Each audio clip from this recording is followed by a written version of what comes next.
Hello and welcome back to my channel. So I have another book haul for you today. I know, craziness. So yeah, I'm just going to go straight on and show you these books because that's what you're here for. So, I picked up two of these novellas that Tor are publishing. I read Vigilance by Robert Jackson Bennett, which is like 120 pages, and that was one of the little novellas that Tor are publishing. And there's a review for that up on my channel. So I enjoyed that so much I thought I'd pick up two more. So the first one I have is The Haunting of Tramcar 15 by P. Jelly Clark, and I love the cover. Look at it. It's beautiful. And it's about a guy. It's set in Cairo, in Egypt, in 1912. And it says, the case started simply enough for the Ministry of Alchemy, Enchantments and Supernatural Entities handle a possessed tramcar. Soon, however, Agent Hamid Nassar and his new partner, Agent Onsi Yusuf, are exposed to another side of Cairo stirring with suffragettes, secret societies and sentient automatons. It's a race against time to protect the city from an encroaching danger that crosses the line between the magical and the mundane. So I thought that sounded incredible. And this one is 130 pages. And if I enjoy this, P. J. Lee Clark has written another one of these Tor novellas. And it's called, if I can find it, it's quite famous actually. Where is it? It's called The Black God's Drums. So if I enjoy this, I'll pick that up as well. And then the second one is The Test by Sylvain Neuvel. This is the guy that wrote the Themis Files, so the Sleeping Giants, then another one, then Waking Gods or something. Waking Gods and Only Human, I think. Science fiction novels. And this is also science fiction-ish. So it says, Britain, the not too distant future. Idir is sitting the British citizenship test. He wants his family to belong. 25 questions to determine the worth of a life. 25 chances to impress. When the test takes an unexpected and tragic turn, Idir is handed the power of life and death. But how do you value another person's life when all you have is multiple choice? I thought that sounded brilliant as well. And this one is slightly shorter. It's 104 pages. And I thought that sounded brilliant as well. And these covers are awesome. I love them. So that is those. The next book I've been seeing quite a lot on BookTube. I was going to say everywhere, but it's not everywhere. But it's becoming more and more popular. And it's a memoir, and I don't usually pick up memoirs.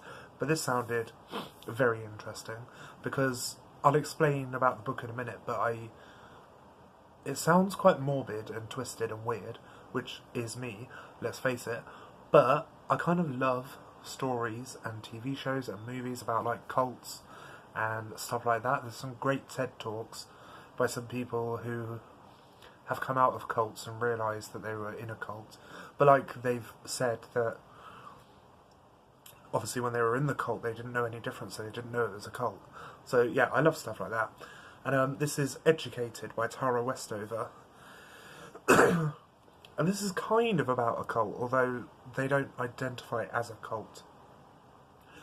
So it says Tara Westover and her family grew up preparing for the end of days, which these are, you know, people who stockpile everything, move out to the middle of literally nowhere, so that if the world does end, they might have a chance of survival, which I've found fascinating. I saw a documentary, I think it was Stacey Dooley, she's a very good journalist and documentary maker here in the UK. And she made a documentary called Preppers, I think it was called. And it was about these people, they call themselves preppers. And it was fascinating. Yeah, and it says, but according to the government, she didn't exist. She hadn't been registered for a birth certificate. She had no school records because she never set foot in a classroom. And no medical records because her father didn't believe in hospitals. As she grew older, her father became more radical, and her brother more violent. At 16, Tara knew she had to leave home. In doing so, she discovered both the transformative power of education and the price she had to pay for it. I think that sounds fascinating. And for somebody who was actually in a situation like that to come out of it and write about it, I think is very brave and pretty cool. Okay, I then picked up the Forever Watch, by David Ramirez.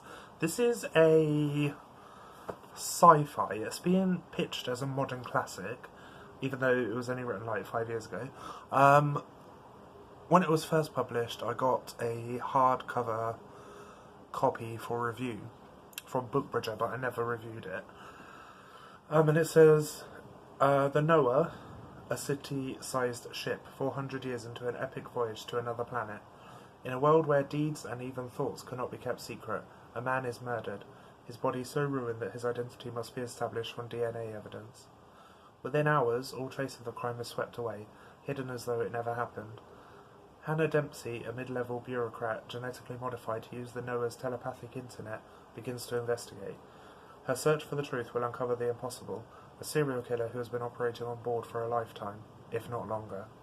And behind the killer lies a conspiracy centuries in the making. So this is everything I love in a book.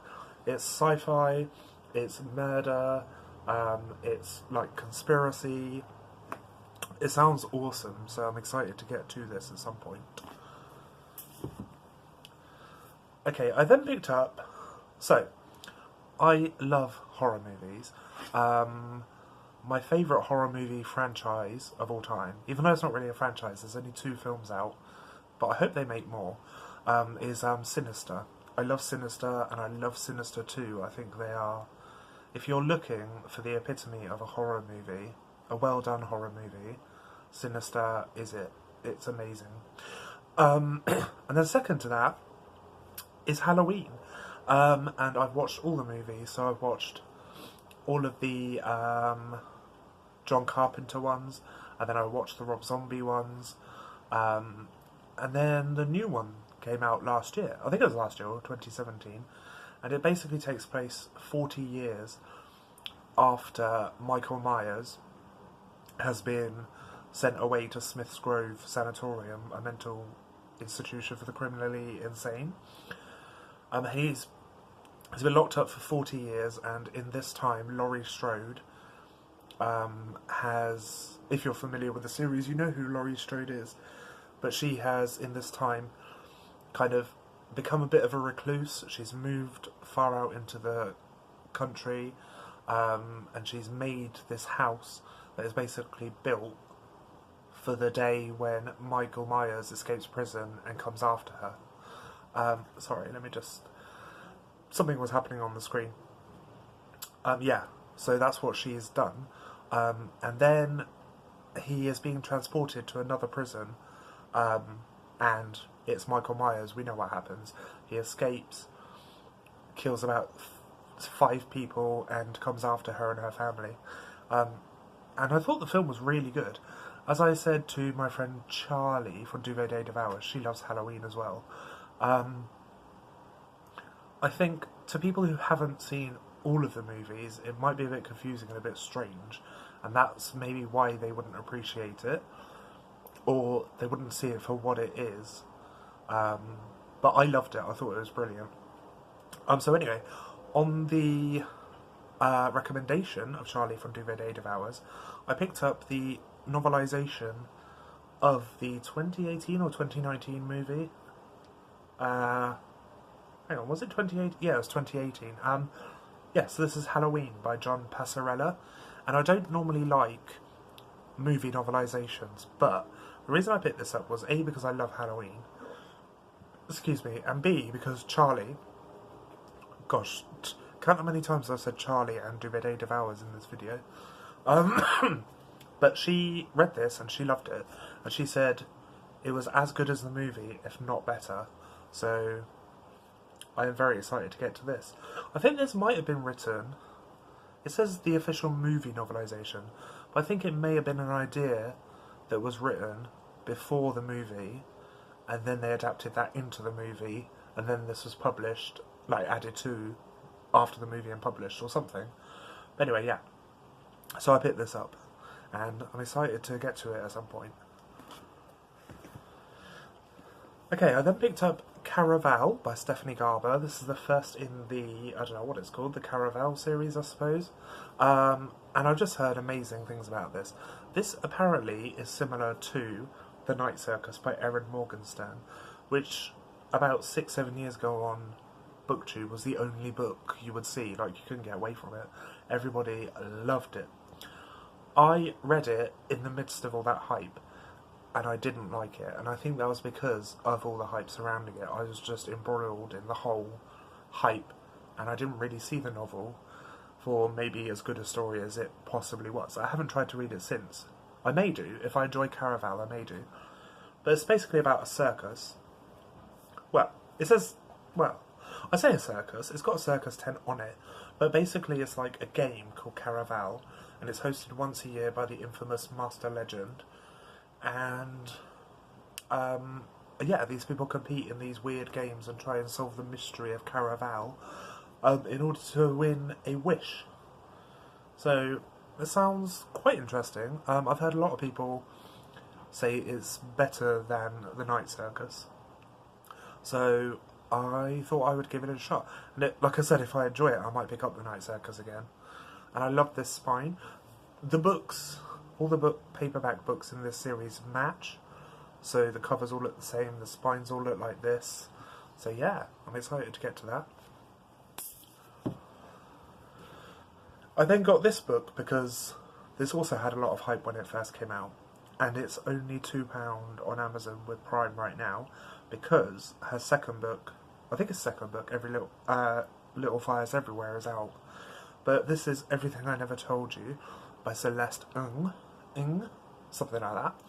And it's basically a family drama after, it's like what the effect of somebody dying in the family has on the family as a whole, and whether it's a mystery or not, whether it was a murder or not.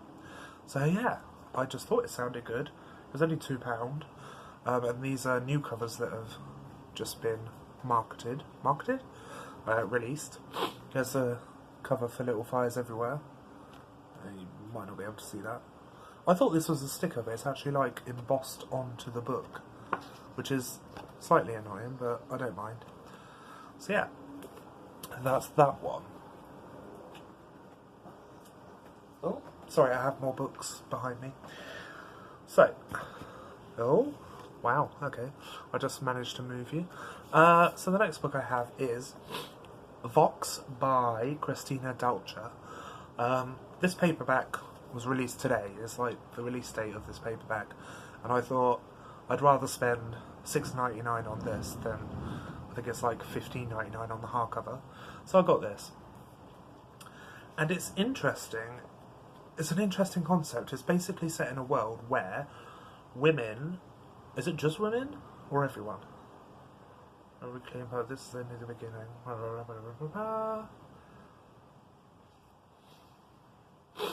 Okay, it doesn't say whether it's just women or not, but it's set in a world where you are limited to just speaking 100 words a day, and if you speak any more, 1,000 volts of electricity will course through your veins and kill you. So that sounds incredible. Cody, I think that's her name, I'm not sure if it's her name. Her name's Cody's Book Corner or something. She recently read this, had a few issues with it, but she said she enjoyed it overall, and she gave it like 4 stars, I think. So I thought it sounded brilliant. So I can't wait to try that. I then have Warrior of the Wild by Trisha Levenseller. This is the same person that wrote Daughter of the Pirate King and Daughter of the Siren Queen. I have Daughter of the Pirate King, but I haven't read it. And this is, as you could probably tell, Viking inspired, which is me, Rick Riordan. So the inside says, how do you kill a god? As her father's chosen heir, 18-year-old Rasmira has trained her whole life to become a warrior and lead her village. But when her coming-of-age trial is sabotaged and she fails the test, her father banishes her to the monster-filled wilderness with an impossible quest. To win back her honour, she must kill the oppressive god who claims tribute from the villagers every year, or die trying. I thought that sounded brilliant. And look at this naked book. I don't know if you can see it, but there's like Viking inspired insignia on there. It's awesome. And the spine is bright green. But yeah, I thought this sounded brilliant. I love these kind of stories because I love like Percy Jackson, I love mythology, whether it's Greek, Viking, Roman, Arabian, whatever, I love it. So I thought this sounded brilliant and I'm really excited to give it a try. I then have Sea Witch by Sarah Henning. Now I don't normally read like retellings, maybe like gender swapped retellings I would give a try. I have The Boneless Mercies by April Genevieve Taholke, pardon me, which is supposed to be like a gender flip version of Beowulf. So I do read some occasionally. But I love a villain, and I love The Little Mermaid. It's one of my favourite movies of all time. And so I'm so sorry. I have a really bad cough. This is basically the origin story of Ursula the Sea Witch before she became Ursula and got immersed and overtaken by evil. So I thought it sounded incredible, and I love this cover. And the second book, the Sea Witch Rising or something, comes out in a few months. So yeah, I thought I would give that a try. And then the last book in this haul is another new release which just came out today, so I pre-ordered it, and it is Daisy Jones and the Six by Taylor Jenkins Reid. This cover is stunning. And yeah, this is by the same woman who wrote The Seven Husbands of Evelyn Hugo, which I know has been massive on BookTube, but I haven't read it. But this is a fictionalised account of a band who are huge called Daisy Jones and the Six, and then they split up, and people just assume that they just randomly split up because they had creative differences or whatever, but there are other reasons why they split up, and it's incredible, apparently. I mean, the kind of outlay of this book sounds amazing. And yeah, because it says they were lovers and friends and brothers and rivals. Here we go. The only thing they all know for sure is at the moment... No, that's not it. Sorry. Okay, well, what am I trying to read you from? Yeah. This is their story of the days and the wild nights, but everyone remembers the truth differently. So I just thought it sounded amazing. And most of it's written in, like, interview form.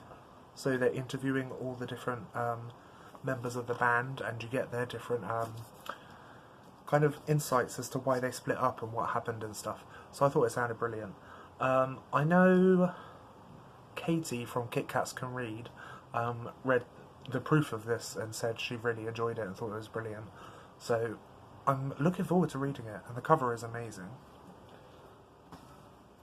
Okay. So I know I said that was the last book in the haul. It was. But you know how I said in my haul yesterday that Amazon accidentally sent me 2 extra copies of Circle of Shadows by Evelyn Skye? They also accidentally sent me extra copies today. So they sent me an extra copy of Vox by Christina Dalcher and Warrior of the Wild by Trisha Levenseller. Like I said, they've only charged me for 1 copy of these each, but they sent me 2 of each copy. No, 2 copies of each one. So I'm confused. But like I said, again, if you want these, or you want a copy of Circle of Shadows from my last haul, just let me know. Send me a message. I'll also be posting pictures of them on Instagram, so you can direct message me on there. And yeah, like I said, all I'll charge you is postage. And yeah, you can get a copy of one of these, or Circle of Shadows by Evelyn Skye. So yeah, that is my other massive haul. I hope you enjoyed this video. Thank you for watching. You can follow me on Goodreads, just look for Lee Johnson. And yeah, you can follow me on Instagram, follow my bookstagram at bookishtrances, and I will see you all again very soon. Thank you for watching.